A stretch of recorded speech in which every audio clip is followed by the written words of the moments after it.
నాయకులకు, జనసేన తెలుగుదేశం పార్టీ కార్యకర్తలకు, అభిమానులకు నా హృదయపూర్వక నమస్కారాలు. మీ అందరికీ తెలిసిందే, మన ప్రియతమ నాయకులు చంద్రబాబు నాయుడు గారు, పవన్ కళ్యాణ్ గారు, లోకేష్ బాబు గారు, అచ్చెన్నాయుడు గారు వీళ్ళందరూ కలిసి నన్ను నూజివీడు నియోజకవర్గం నుండి తెలుగుదేశం పార్టీ అభ్యర్థిగా పోటీ చేయమని ఆదేశించిన విషయం మీ అందరికీ తెలిసిందే. గత 3 సార్లు నేను పెనుగలూరు నియోజకవర్గం నుండి శాసనసభ్యుగా గెలిచాను. ఒకసారి మంత్రిగా చేసిన విషయం కూడా మీ అందరికీ తెలుసు. అన్నిటికంటే ముఖ్యం, 2 నెలల క్రితం వరకు కూడా నేను వైఎస్ఆర్ కాంగ్రెస్ పార్టీ శాసనసభ్యుడిగా ఉన్న విషయం కూడా మీ అందరికీ తెలుసు. కానీ ఈ ఎన్నికల్లో మీరందరూ కూడా ఎంతో విద్యుత్తో ఆలోచించి ఒక నిర్ణయం తీసుకోవాల్సిన అవసరం ఉందని చెప్పేసి మొదటి మనం చేస్తాను. ఎన్నో ఆశలతో, ఎన్నో సమస్యలకి పరిష్కారం కోసం ఈ రాష్ట్ర ప్రజలందరూ కూడా జగన్మోహన్ రెడ్డి గారి నాయకత్వాన్ని బలపరిచి 151 సీట్లు ఇచ్చిన విషయం మనందరికీ కూడా తెలిసినది. కానీ ఈ 5 సంవత్సరాల పరిపాలనలో ఏ విధంగా పరిపాలన జరిగిందని ఒకసారి ఆలోచించినట్లయితే, కేవలం ఈ రాష్ట్ర ప్రజలందరూ బటన్ నొక్కి నాకు ఓటేశారు, నేను బటన్ నొక్కి ఈ సంక్షేమ కార్యక్రమాలను వారి అకౌంట్లోకి చేరిస్తే నా బాధ్యత అయిపోయిందని చెప్పేసి భావిస్తా ఉన్నారు జగన్మోహన్ రెడ్డి గారు.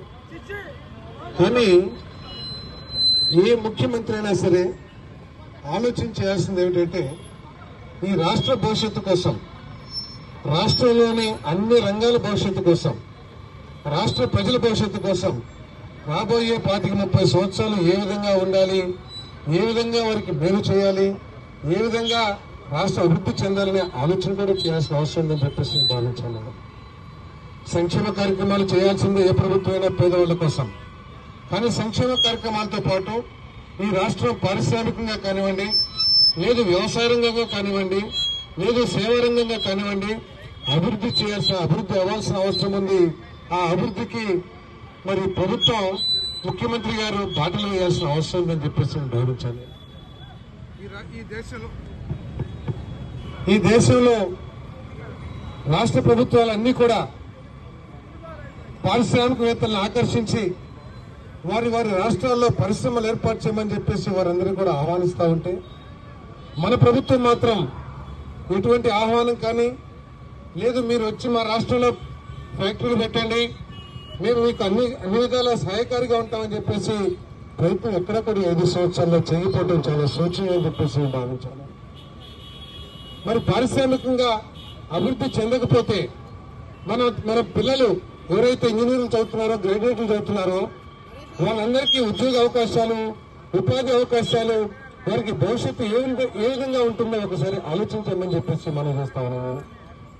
అంతేకాదు, పారిశ్రామికంగా మనం ఎక్కడి గురించో మాట్లాడక్కర్లా, మన పక్కనే కోతవేడు దూరంలో మల్లవల్లి ఉంది. మల్లవల్లిలో ఎన్నో ఆశయాలతో మరి ఒక పారిశ్రామిక వాడని ఏర్పాటు చేసుకున్నాం. దానిలో పెద్ద ఫ్యాక్టరీలైన అశోక్ లేలాండ్ కానివ్వండి, పార్లే కానివ్వండి, ఈ రోజు మూతపడిన పరిస్థితులు ఉన్నాయి. నేను అడుగుతా ఉన్నాను, ఏ రోజైనా సరే పరిశ్రమల మంత్రి కానీ, ముఖ్యమంత్రి గారు కానీ ఆలోచించి ఎందుకు నా రాష్ట్రంలో ఒక పారిశ్రామిక వాడలో అతిపెద్ద ఫ్యాక్టరీలు పనిచేయట్లేదని ఆలోచన చేశారని చెప్పేసి మనం చేస్తాను. కొన్ని వేల మందికి ఉపాధి కోల్పోతా ఉంటే ప్రభుత్వం కళ్ళు మూసుకుని ఉంటే ఏ విధంగా ఇది అభివృద్ధి అని చెప్పేసి ఆలోచన చేశారని చెప్పేసి మనం చేస్తాను. పరిశ్రమలు ఒక రకంగా చెప్తే, మరి ఇరిగేషన్ మనం ఎక్కడో పోలవరం గురించో లేదా పులిచింతల గురించో మనం పక్కన పెడదాం. మన నియోజకవర్గానికి, ఈ నూజివీడు నియోజకవర్గానికి ప్రాధాన్యత పట్టలేదని చెప్పేసి మనం చేస్తాను. ఈ విధంగా అభివృద్ధిని కుంటుపరిచి ఈరోజు రోడ్ల పరిస్థితి మనం చూసాం. ఆటో సోదరుడికి ఒక 10,000 రూపాయలు ఇస్తాం, కానీ ఇదే ఆటో చాట్రా వెళ్ళొస్తే 1000 రూపాయలు రిపేర్లు వస్తాయో లేదా ఏమవుతుందో కూడా అర్థం కాని పరిస్థితి. అంటే ఇటువంటి ఆలోచన లేకోకుండా కేవలం బటన్ నొక్కి నేను సంక్షేమ కార్యక్రమాలు ఇచ్చేస్తే అది బాధ్యత తీరిపోయినట్ట అని చెప్పేసి నేను అడుగుతా ఉన్నాను. మరి ఈ పరిస్థితుల్లో ఈ రాష్ట్రాన్ని అభివృద్ధి చేసుకోవాల్సిన పరిస్థితుల్లో మరి ముఖ్యమంత్రి జగన్మోహన్ రెడ్డి గారు తను ఎవరి మాట వినరు, తను ఎవరితో ఆలోచించారు. ఎవరైనా చాలా మంది ఈ అడ్వైజర్స్ ఉన్నారు, సలహాదారులు చాలా మంది ఉన్నారు.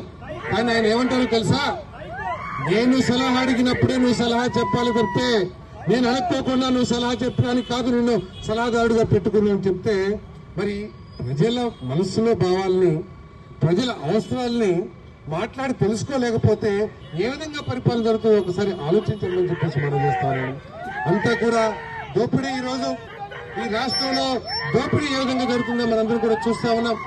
భవన నిర్మాణ కార్మికులకి ఇబ్బంది పడతా ఉన్నారు, రైతాంగం ఏ విధంగా ఇబ్బంది పడుతుందో ఒకసారి ఆలోచన చేయండి. ఈ రోజు ముఖ్యమంత్రి గారు ఒక పథకం అనౌన్స్ చేస్తారు, ధాన్యం మేము కొంటాం పూర్తిగా అని చెప్పేసి.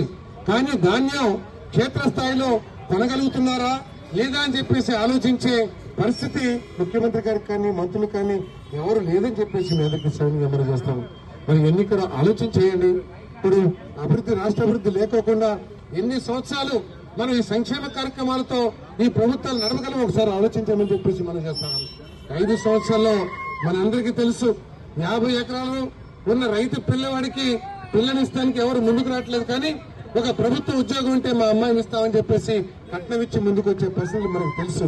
కానీ ఈ రోజు ఆ ఉద్యోగికి జీతాలు ఎప్పుడు వస్తాయో కూడా అర్థం కాని పరిస్థితి ఉందంటే, ప్రభుత్వ ఉద్యోగాలకి జీతం రాలేని పరిస్థితి ఉందంటే భవిష్యత్తులో ఏమవుతుందో ఒకసారి ఆలోచించమని చెప్పేసి మనం చేస్తా ఉన్నాను.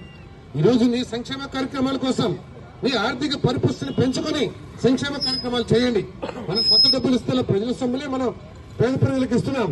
కానీ ఆదాయాన్ని పెంచుకోకుండా మన ఉద్యోగస్తులు వారి జీతం నుంచి కొన్ని లక్షల రూపాయలు రిటైర్మెంట్ రోజున నాకు వస్తాయి, ప్రభుత్వం దగ్గర పెడితే నా డబ్బులు సేఫ్ గా క్షేమంగా ఉంటాయి, ఎటువంటి లాస్ లేకోకుండా నా రిటైర్మెంట్ రోజుకి నా పిల్ల పెళ్లికో లేక నా తండ్రి ఆరోగ్యం కోసమా ఖర్చు పెట్టుకుంటాను ధైర్యంగా ఉండేవాడు.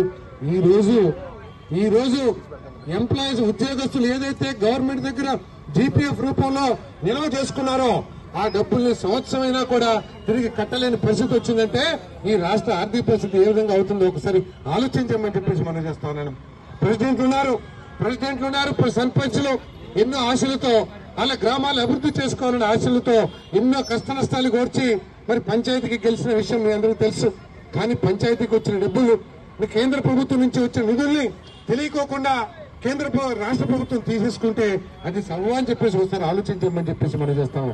అదేవిధంగా కేంద్ర ప్రభుత్వం కూడా రాష్ట్ర ప్రభుత్వం నిధులు తీసుకుంటే జగన్మోహన్ రెడ్డి గారు ఒప్పుకుంటారా అని చెప్పేసి అడుగుతా ఉన్నాను. ఇటువంటి పరిస్థితుల గురించి మీరు ఆలోచించమని చెప్పేసి మనం చేస్తాము. మరి మన దొరగారు ఉన్నారు, ఇప్పటికీ 3 సార్లు ఎమ్మెల్యేగా చేశారు. 2 సార్లు మీరందరూ కూడా వారిని ఆశీర్వదించి మరి దొరగారిని గెలిపించాం. 2 సార్లు కూడా ఏం జరిగింది నూజివీడు నియోజకవర్గానికి అభివృద్ధి అని చెప్పేసి అడుగుతా ఉన్నాను. ఎన్నో హామీలు ఇచ్చారు. చింతలపూడి నేను నిర్మాణం చేస్తానని చెప్పారు. కనీసం చింతలపూడి కోసం ప్రయత్నం అన్నా చేశారా? లేదు అసెంబ్లీలో ఎప్పుడైనా సరే నా చింతలపూడి కోసం ఏం చేస్తుంది ప్రభుత్వం అని చెప్పేసి ప్రశ్నించాలని చెప్పేసి అడుగుతా ఉన్నాను. అంతేకాదు టిట్కో ఇల్లు ఆ రోజు చంద్రబాబు నాయుడు గారు మరి ఇటువంటి మున్సిపాలిటీల్లో పేదవాళ్ల కోసం ఇల్లు నిర్మాణం చేసి దాదాపు 75-80% పూర్తి చేస్తే ఈ 5 సంవత్సరాల్లో ₹1 కూడా ఖర్చు పెట్టకపోతాం. ఈ ప్రభుత్వ మరి ఆలోచన ఏమిటో ఒకసారి ఆలోచన చేసుకోమని చెప్పేసి మనం చేస్తాను. ఈ ఇళ్ల కోసం రాష్ట్ర ప్రభుత్వం పేద ప్రజల సొమ్ముని కొన్ని వేల కోట్ల రూపాయలు ఖర్చు పెట్టారు. దాని మీద వడ్డీయే కొన్ని వందల కోట్ల రూపాయలు ప్రభుత్వం కేంద్ర ప్రభుత్వానికో బ్యాంకులకో కడతా ఉంది. ఈ టిట్కో ఇళ్ల కోసం పేద ప్రజలు ఎవరికైతే అలాట్ అయిందో వాళ్ళ పేరు మీద బ్యాంకుల నుంచి లోన్లు డ్రా చేసి ఇన్స్టాల్మెంట్స్ కట్టుకోవాల్సిన పరిస్థితి వచ్చింది. మరి ఇంకో పక్కన అద్దెలు కూడా కట్టుకోవాల్సిన పరిస్థితి వచ్చింది. మరి ఇటువంటి పరిస్థితులు ముఖ్యమంత్రి గారు ఆలోచించారా అని చెప్పేసి అడుగుతున్నాను. మరి దొరగారు ఏం చేశారో ఒకసారి ఆలోచించాలని చెప్పేసి మనం చేస్తాను. బైపాస్ రోడ్డు నిర్మాణం చేస్తానన్నారు.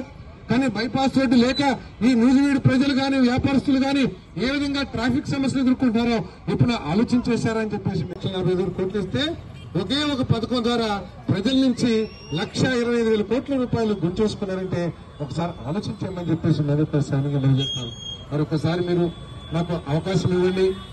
మరి మీరందరూ ఈ రోజు నేను చూశాను 3 గంటల నుంచి కూడా నా జీవితంలో ఇటువంటి అపూర్వ స్వాగతాన్ని నేను అనుభవించలేదని చెప్పేసి మనం చేస్తాను. బహుశా ఇంకా నేను 15 సంవత్సరాలు బతుకుంటానేమో, జీవించుంటానేమో, కానీ నా జీవితంలో ఇది మరపు లేని ఆహ్వానం అని చెప్పేసి కూడా నూజివీడు ప్రజలు నాకు ఇచ్చిన ఆశీర్వాదంగా నేను భావిస్తున్నానని చెప్పేసి కూడా మీ అందరికీ మనం చేస్తాను. అవకాశం ఇవ్వండి. నేను గొర్రెను కాదు, నేను మీ పెద్ద పాలేరుగా ఉండటం కోసం నూజివీడు నియోజకవర్గ ప్రజలు యొక్క ఓట్లను అభ్యర్థించడానికి వచ్చాను. నేను కులాల మధ్య తగాదాలు పెట్టండి నేనని చెప్పేసి కూడా మీ అందరికీ మనం చేస్తాను. ఈ నియోజకవర్గంలో సామాజిక న్యాయం, దళితులు, బలహీన వర్గాలు తలెత్తుకుని జీవించే విధంగా, తలెత్తుకుని రాజకీయం చేసే విధంగా నేను మీ అందరికీ కూడా తోడ్పాటు చేస్తానని చెప్పేసి మనం చేస్తాను.